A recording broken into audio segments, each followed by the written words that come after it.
How are we doing, folks? Your host, the Moose, here on the Pitt Panthers Football Network, and we are here for your Around the NCAA recap show, recapping all the games around Week 2 in the NCAA and previewing for you Week 1. Of course, your Pitt Panthers coming off a big 27-20 victory. If we look around the ACC, we can see Clemson just escaped Northwestern with a late field goal. Clemson destroyed FCS East in their first matchup. North Carolina barely escaped a late rally from Northern Illinois, but they did pick up their first victory. Louisville absolutely obliterated Memphis. Lamar Jackson with 3 touchdowns. Colorado State destroyed the Duke Blue Devils. NC State came with a win. Florida State with a big blowout in their opener of the season. Oregon defeated Virginia. Wake Forest defeated Boston College in the conference's first game of the season, and Miami won its second match of the season as well.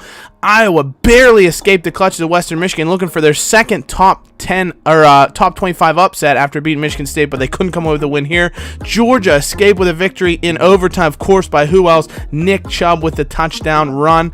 Oklahoma as well just escaped West Virginia in a fantastic performance. Russell Shell with 3 touchdowns for West Virginia, but the winning touchdown came by way of who else? Baker Mayfield, but with his legs this time as he ran the ball into the end zone to give Oklahoma the victory in another big game. Our players of the week in the NCAA, Michael Pinckney of Miami was player of the week on defense, 3 forced fumbles and a fumble recovery. Greg Ward Jr. of Houston was the NCAA offensive player in the week. Pinckney, of course, won ACC Defensive Player of the Week as well. And Gerard Evans, Jr., quarterback of Virginia Tech, with a 300-yard, 5-touchdown performance, is Player of the Week there. The top stories heading into Week 3. Nebraska with a big loss to Southern Miss. How about that in a fantastic overtime game? The kick by Braucheli winning it for Southern Miss in a fantastic game. Alabama will be taking on Texas A&M. Georgia, of course, came with the win. Notre Dame, Michigan, a big game on tap that we're going to take a look at. Of course, Oklahoma's victory against West Virginia, and Mississippi State taking on Auburn. Texas barely beating BYU, and of course Florida and Miami, another big game coming up. So before we look at that, we're going to take a look at the top 25 coming into Week 3, and not much change because not a single top 25 team lost this week. Actually, a few teams didn't play, but no one lost. So you're really not going to see any movement in the top 25 poll because of that. Washington actually jumped LSU a spot, which is hilarious considering LSU won and Washington didn't play. But otherwise, the top 25 was completely stagnant. Nothing going on. If we take a look at the others receiving votes, your Pitt Panthers are going to actually be in 30th position in the latest poll based on their votes that they've received. So who knows what could happen with this week coming up. You can see they are one of the 2 lone unbeatens in the Coastal Division alongside Miami, while the Atlantic Division has plenty of unbeatens. Wake, the only team with a conference win. Clemson, Florida State, Louisville, they're the teams to watch out for. So we head into Week 3. What matches do we want to look at? What games are the big ones? Florida and Miami, obviously a massive Florida State rivalry. Not Florida State, but a Florida State rivalry. Kirk Herbstreit picking Florida to come away with a victory at Miami in hostile territory. Bama, number 1, their first real test, taking on Texas A&M. And again, Kirk picking Texas A&M, picking for the home team this time. They've got a very dynamic offense, but we'll see if they're able to do anything against that stout Alabama defense. It'll be their first real test, of course. Tennessee taking on Oregon in a big top 10 clash. That should be a really, really fantastic game. At Oregon, though, we know how tough it is to play at Autzen Stadium, so even though Oregon isn't probably in their best shape as they've usually been, Kirk does pick them to come away with a victory. And our game of the week, Notre Dame and Michigan. Number 9 Notre Dame versus number 6 Michigan. That is going to be an unbelievable affair.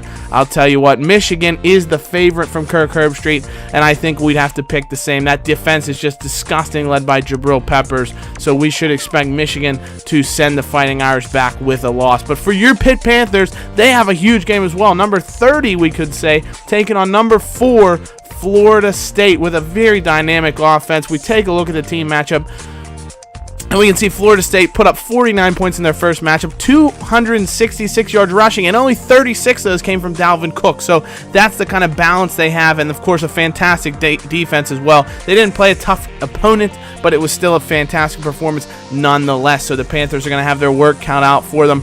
despite, they have a dynamic offense, a really good running game, solid passing game, but Florida State's like something they haven't seen yet. Of course, DeAndre Francois, the quarterback, but they have McGuire waiting in the wings as well, and Francois is a fantastic dual threat type quarterback. They have Cook and Patrick, some very solid runners. Of course, Dalvin Cook is the Heisman contender that they're really going to have to watch out for, and he'll be blocked by a fantastic fullback in Stevenson. Rudolph, of course, a fantastic receiver that'll be a great option, along with Wilson and Whitfield Jr. for Francois throwing the ball. Same with Izzo at tight end. Of course, Florida State with a very decent offensive line that's going to be giving the push to Dalvin Cook. Sweat as a end alongside Walker are going to provide tons of pressure. There's no doubt on Nathan Peterman.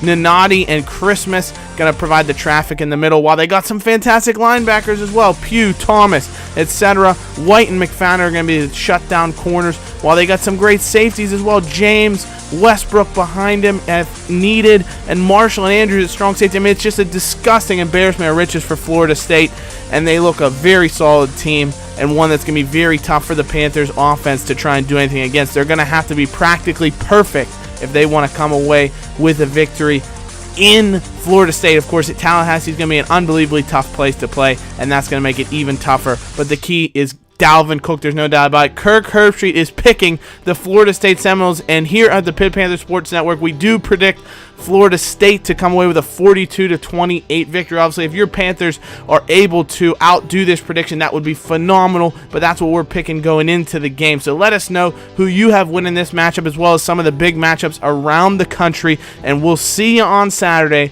for the Pitt Panthers versus the Florida State Seminoles here in Week 3. As always, guys, thanks for watching. We'll see you soon. Take care. Bye-bye.